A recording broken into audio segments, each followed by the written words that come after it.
நாம் கேட்டுக்கொண்டிருப்பது அழகப்பா பல்கலை சமுதாய வானொலி. இது காரைக்குடியின் முதல் வானொலி.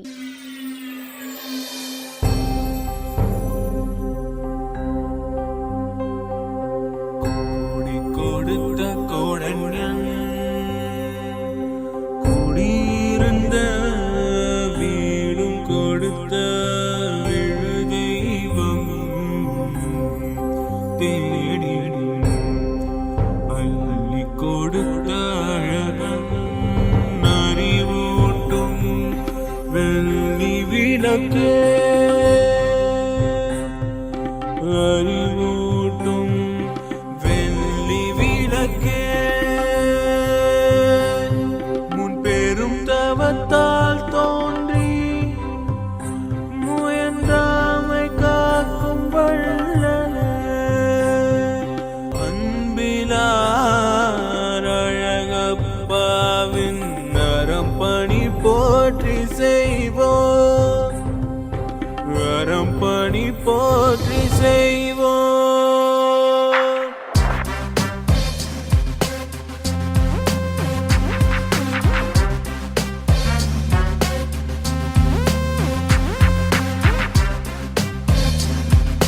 இந்திய அரசு அறிவியல் தொழில்நுட்பத்துறையின் விக்யான் பிரசார் மற்றும் காரைக்குடி அழகப்பா பல்கலைக்கழகம் இணைந்து வழங்கும் அறிவியல் பாலம் புதிய தொடர் நிகழ்ச்சி அனுபவ் திட்டத்தின் பரவலாக்கம். ஆக்கம் ஊக்கம் வழிகாட்டல் டாக்டர் ஆர் ஸ்ரீதர்.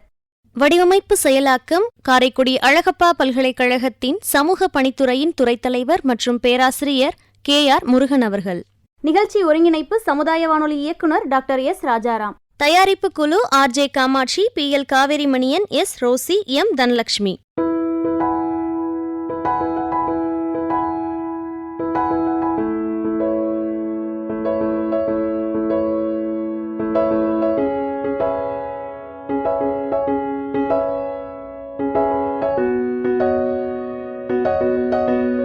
அனுபவம் நிகழ்ச்சியில் இன்று ஆலோசனை நேரம்.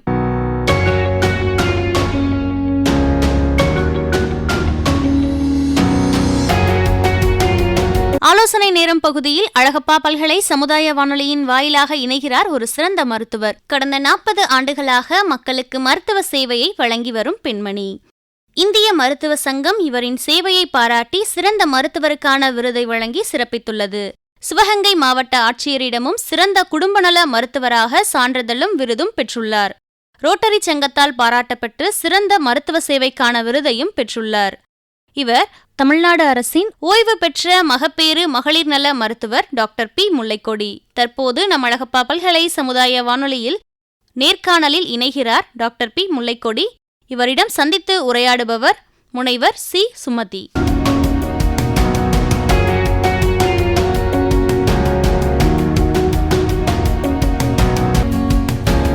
அனுபவம் நிகழ்ச்சியில் ஆலோசனை நேரம் பகுதியில் ஓய்வு பெற்ற மகப்பேறு மகளிர் நல மருத்துவர் டாக்டர் P முல்லைக்கொடி அவர்களுடனான நேர்காணலின் 2ஆம் பகுதியை நாம் கேட்டுக்கொண்டிருக்கின்றோம்.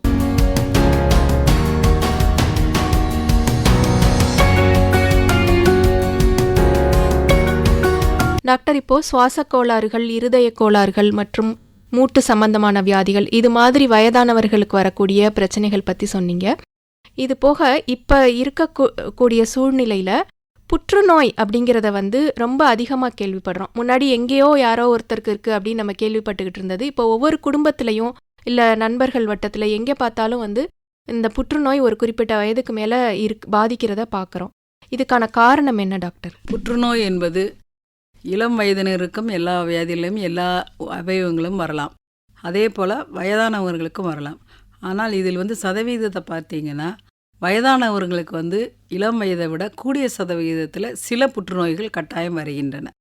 அதற்கு காரணம் அவங்களுடைய அந்த சதையில் உள்ள டீஜென்ரேஷன். அப்போ இட் வில் பிகம் மியூட்டேஷன். அது நம்ம அந்த இதில் கோவிட் வைரஸஸ்லாம் சொல்கிறோம்ல, மியூட்டேஷன் சொல்லிட்டு மரபணு மாற்றம்.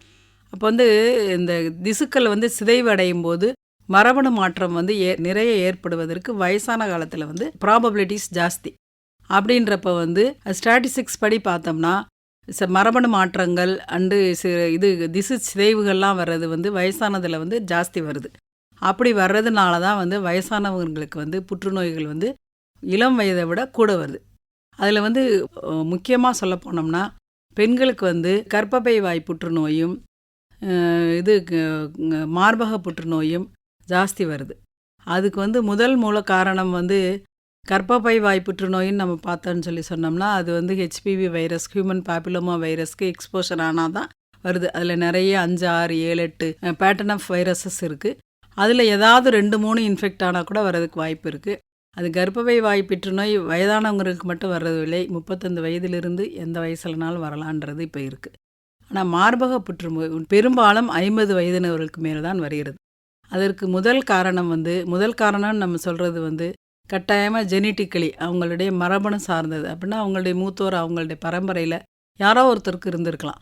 அது வந்து இப்போ இவங்களுடைய வாழ்வியல் மாற்றங்களினால், வாழ்வியல் மாற்றம் நம்ம சொல்கிறது உணவு பழக்க வழக்கங்கள், அவருடைய எக்ஸசைஸ் குறைச்சி, மன அழுத்தம், இதெல்லாம் வந்து கூட சேர்ந்து அடிட்டிவ் ஆகி இருக்க அந்த மரபணு மாற்றத்தை சீக்கிரமாக வர வைத்து 50 வயதிலிருந்து எந்த வயதிலும் வேணாலும் மார்பக புற்றுநோய் வரலாம். அதனால் மார்பக புற்றுநோய் வந்து முதல் இடத்துல இருக்குது வயசானவங்களுக்கு, பெண்களுக்கு உள்ளதில். ஆண்களுக்கு உள்ளதுலன்னு பார்த்தோம்னா ப்ராஸ்டேட் கிளாண்டுங்கிறது வந்து ஆண்களுக்குள்ள நீர்த்தாரைக்கு பின்பக்கம் உள்ள ஒரு அகச்சுரப்பி. அந்த சுரப்பி வந்து வீக்கம் வருகிறது. நாளடைவில் வந்து 60-70 வயது வரும்போது அவங்களுக்கு வந்து அந்த மரபணு இது இருந்துச்சுன்னு இன்சிடென்ட்ஸ், அவங்களுடைய முதியவர்கள் அவங்க வீட்டில் உள்ளவங்களுக்கு முன்னாடி பரம்பரையில் இருந்திருந்ததுன்னா அந்த வியாதி சீக்கிரமே வர்றதுக்கு வாய்ப்புகள் அதிகம்.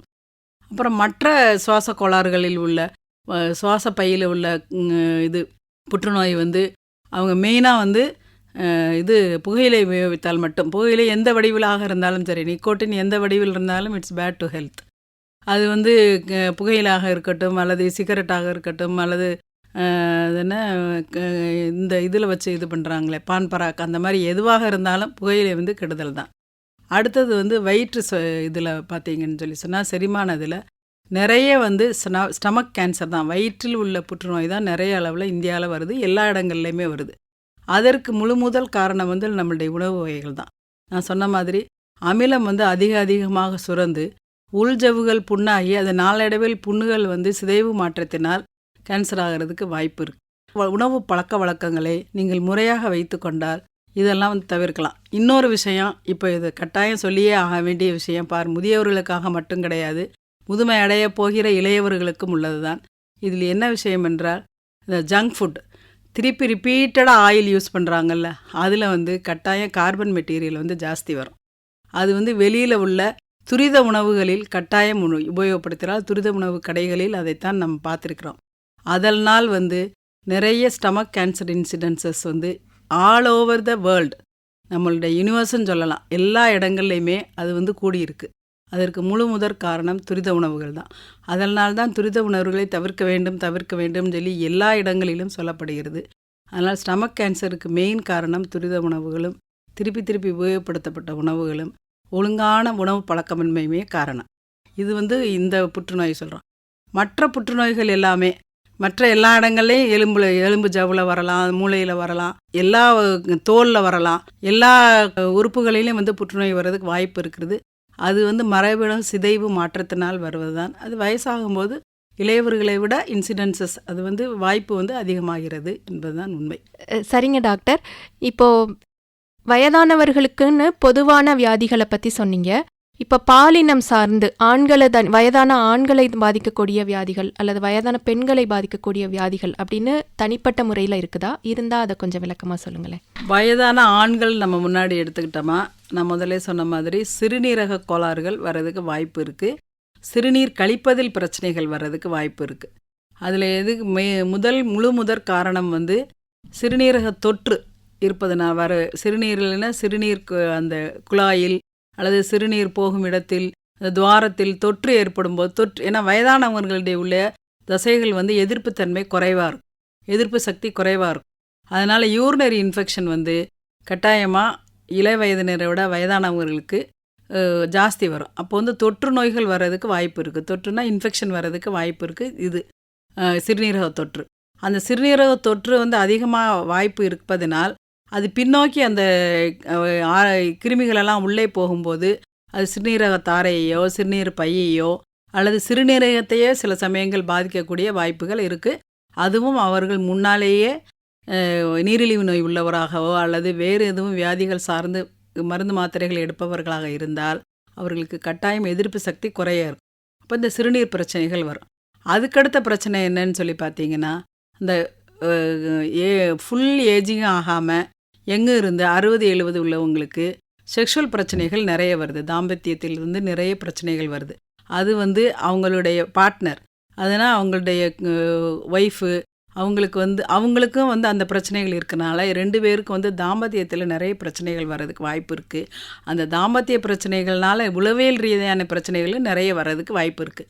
நீங்கள் சொல்ல போனீங்கன்னா, நான் ஃபாரின் கண்ட்ரீஸ்லேயுமே சரி, இங்கேயும் சரி, அந்த 55-60 வயசில் தான் நிறைய மிஸ் அண்டர்ஸ்டாண்டிங்ஸ் பிரச்சனைகள் நிறைய பேருக்கு வர்றதுக்கு வாய்ப்பு இருக்குது. காரணம் வந்து இதனுடைய பேசிக், அதனுடைய அடிப்படை விஷயம் என்னன்னு பார்த்தீங்கன்னா இந்த செக்ஷுவல் இது தான்.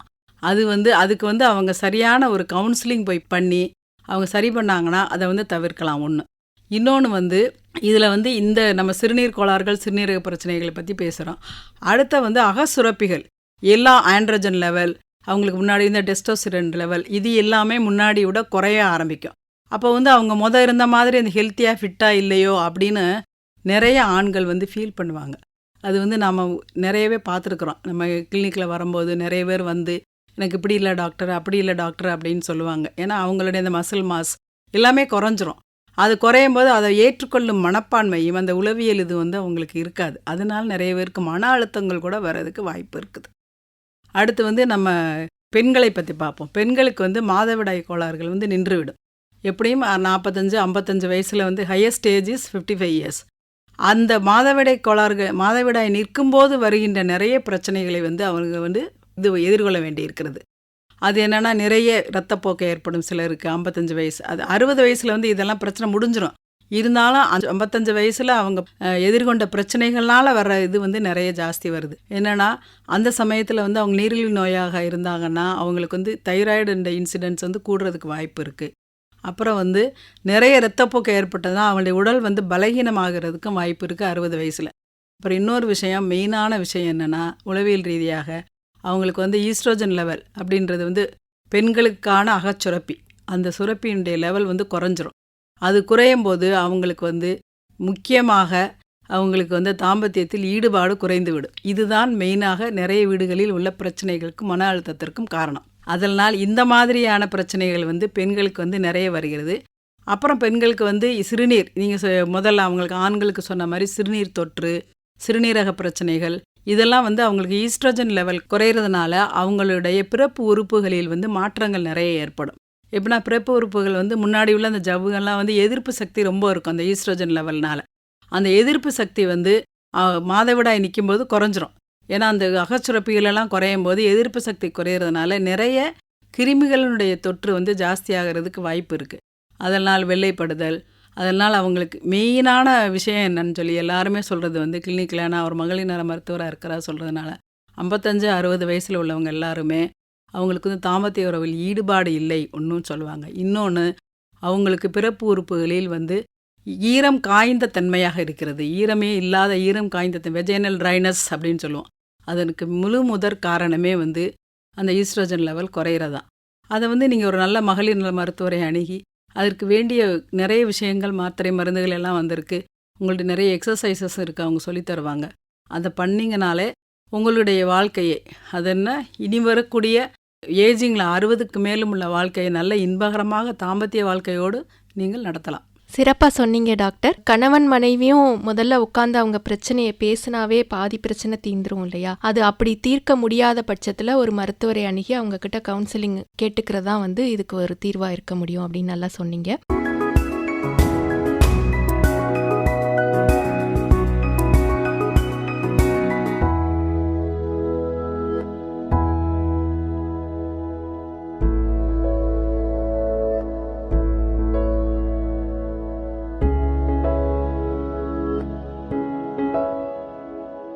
நாம் தொடர்ந்து கேட்டுக்கொண்டிருப்பது அனுபவம் நிகழ்ச்சி. அனுபவம் நிகழ்ச்சியில் ஆலோசனை நேரம் பகுதியில் மகப்பேறு மகளிர் நல மருத்துவர் டாக்டர் முல்லைக்கொடி அவர்கள் பேசிய நேர்காணலின் 2ஆம் பகுதியை நம்ம கேட்டு ரசித்தோம். இந்த நிகழ்ச்சியோட அடுத்த பகுதியை நம்ம அடுத்த நிகழ்ச்சியில் கேட்கலாம். இந்த நிகழ்ச்சிகள் பற்றிய கருத்துக்களை நீங்கள் பகிரணும்னு விரும்புனீங்கன்னா நம்ம அழகப்பா பல்கலை சமுதாய வானொலியின் மின்னஞ்சல் முகவரிக்கு உங்களுடைய கருத்துக்களை நீங்கள் அனுப்பலாம். கருத்துக்கள் அனுப்ப வேண்டிய மின்னஞ்சல் முகவரி kamradio@alagappauniversity.ac.in. தொடர்ந்து இணைந்திருப்போம். இது அழகப்பா பல்கலை சமுதாய வானொலி அனுபவம் நிகழ்ச்சி.